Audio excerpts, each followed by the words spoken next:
Au congrès de la CGT à Montreuil, on est entré dans le vif du sujet.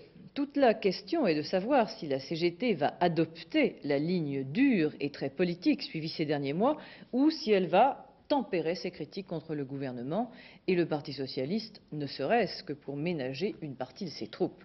Aujourd'hui, les deux tendances se sont exprimées et en particulier l'un des rares responsables socialistes du syndicat.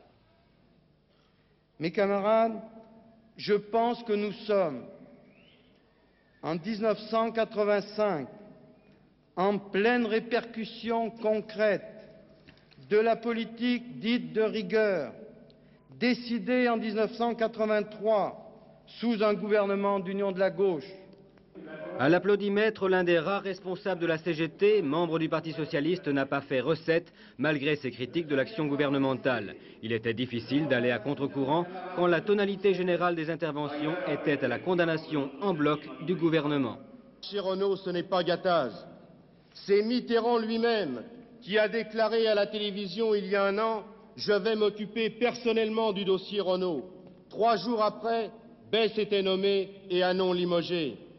C'est Laurent Fabius qui, à l'heure de vérité sur Antenne 2, a confirmé qu'il avait fixé le mandat et les orientations du nouveau PDG.